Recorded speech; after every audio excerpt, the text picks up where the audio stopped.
I was in Madera, California with my family. We were going to this Halloween fright maze. On the way to the event, there was this truck who was tailgating me for about a good 15 to 20 minutes. They rolled down their windows. It was these two Caucasian teenagers around their mid-teens, late teens.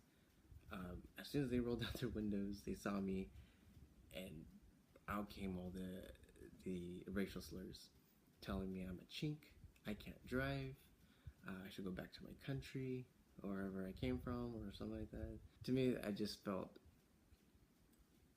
it was like, it's just so wrong. I saw him make this face at me, but I didn't pay any attention to it. It was maybe 10 seconds after that we were still walking on this path that he took his wallet that was in his back pocket and he put it in his front pocket. And so I've always questioned that moment, like, why did you feel the need to do that? Now, it could have been nothing. It could have been him just, maybe I want my wallet in my front pocket, but I don't know, the face that he made at me when he saw that it was me that was behind him walking. And mind you, we're walking in the same direction, but we're going to completely different destinations. In high school, there was a lot of privileged white students, and they would look down upon the Mexicans, and especially because a lot of them would speak Spanish predominantly. Not that they didn't know English, but just because they felt more comfort in speaking Spanish. And those are the few times I can remember experiencing racism. And as far as racism, it was more the comments, the, oh, you spick, oh, you stupid Mexican, you beaner.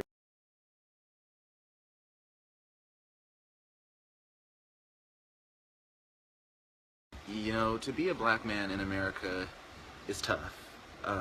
To be a member of the LGBTQ community is tough. And, if you're both, well, now you got my life. He'll look at me during the sermons when a topic comes up, and he'll bring up homosexuality, and he'll kind of look at me.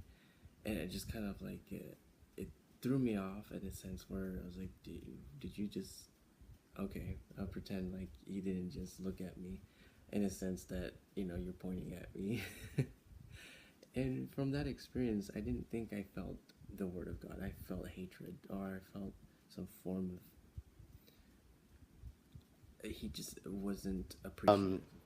I think the hardest part about being Mexican and being gay was your family.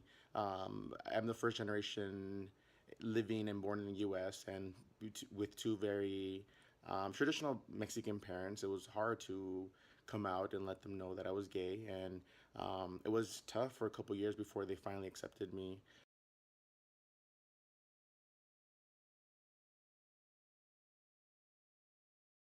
There's tons of people out there who are like you, and you're not alone, and don't be afraid to find friends that are like you who will love and accept you. Know that it does get better, as cliche as it sounds. You need to, or I advise you not to be negative. So don't ever tell yourself you're worthless. Don't say you can't do anything. Take some time to, always say you're good for something. You're good for someone. Remember the people that love you, remember the people that are close to you, that don't judge you, that are in your corner fighting your fight for freedom, for equality, for rights. Remember that these people love you and that they're here for you whenever you need them. And as long as you've got that, I don't really think you can lose.